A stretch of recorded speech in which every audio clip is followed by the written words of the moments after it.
ওরে মানুষ হইছ বেহুর দুনিয়ার পিছে, কি জবাব দিবি রে তুই আল্লাহরই কাছে? জবাব দিতে হবে কি হবে না?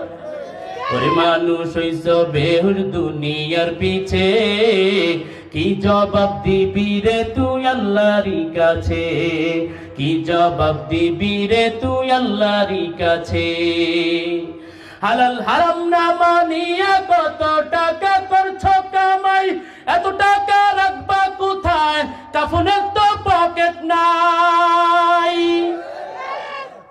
হালাল হারাম না মানিয়া কত টাকা করছো কামাই, এত টাকা রাখবা কোথায়? কাফনের তো পকেট নাই। টাকা পয়সা লইয়া কি কেউ কবরে গেছে?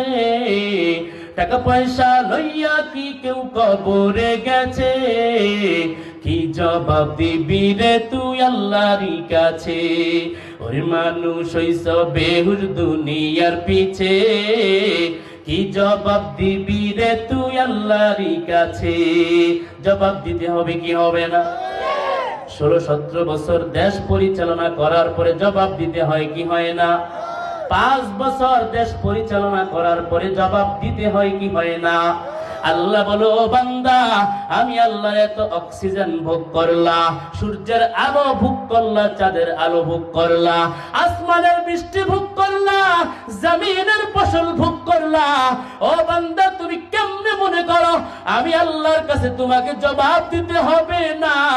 আল্লাহ পাক রব্বুল আলামিন জানায় দে বান্দারে, আফা হাসিবতুম আন্নামা খলাকনাকুম আবাসা, আফা হাসিবতুম আন্নামা খলাকনাকুম আবাসা ওয়া আন্নাকুম ইলাইনা ওয়া আন্নাকুম ইলাইনা লা তুরজাউন। ও বান্দা, কেমনে তুমি মনে করো আমি আল্লাহর কাছে তোমাকে আসতে হবে না? আর কেমনে মনে করো আমি আল্লাহ তোমাকে অনর্থক বানাইলাম? না না বান্দা, আমি আল্লাহ তোমাকে অনর্থক বানাই নাই। আমি কোন একটা সৃষ্টি জগৎকে অনর্থক বানাই নাই। আব্দুল কাদের জিলানী রহমতুল্লাহি আলাইহি একদিন রাস্তা দিয়ে হাঁটতেছেন, একটা পোকার দিকে তাকায় আল্লাহকে বলতেছেন, আল্লাহ এই পোকাটা তোমার বানানোর কি প্রয়োজন ছিল? আল্লাহ পাক গায়বী আওয়াজ দিয়ে বলে, হে আব্দুল কাদের জিলানী, এই পোকাটাও আমি আল্লাহর কাছে বলে, আল্লাহ আমি পোকা থাকতে আব্দুল কাদের জিলানীর বানানোর তোমার কি দরকার? সুবহানাল্লাহ কইবেন না? বাড়িতে গিয়ে কইবেন না, এখানে বলতে হবে। বলেন চিল্লা সুবহানাল্লাহ।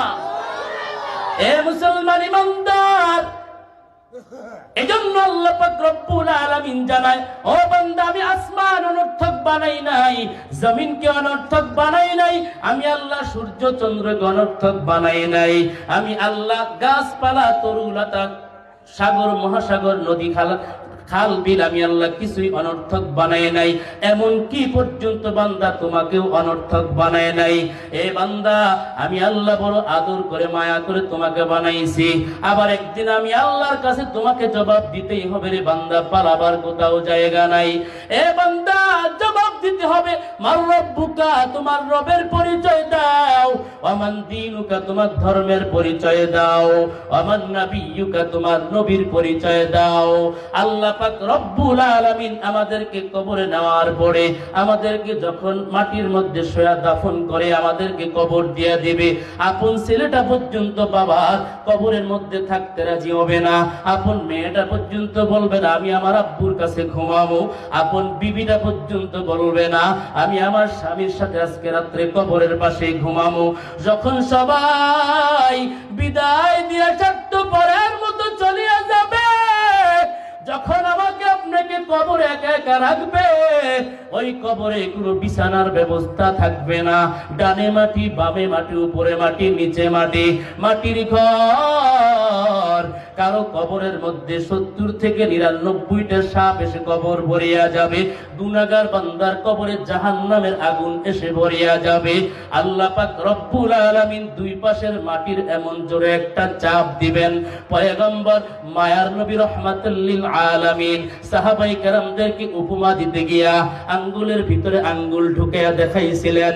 ও আমার প্রাণের সাহাবাই কেরাম, গুনাহ নিয়া যদি মাওলা পাকের কবরে তোমরা যাও, দুই পাশের মাটি এমন জোরে একটা চাপ মারবে গো, চাপের সঙ্গে পাজরের হাড়গুলি চূর্ণ বিচূর্ণ হয়ে যাবে।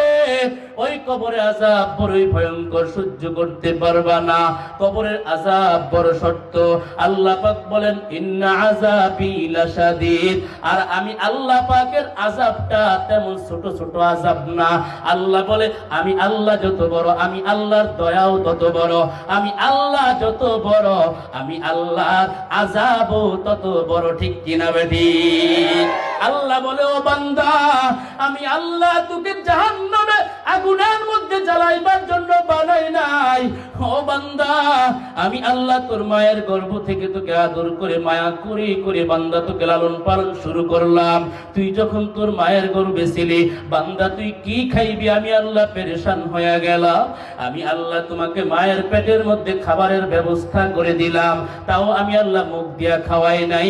কারণ মুখ দিয়ে যদি খাওয়াই তাইলে মায়ের নাপাক রক্তে তোমার মুখ নাপাক হয়ে যাবে।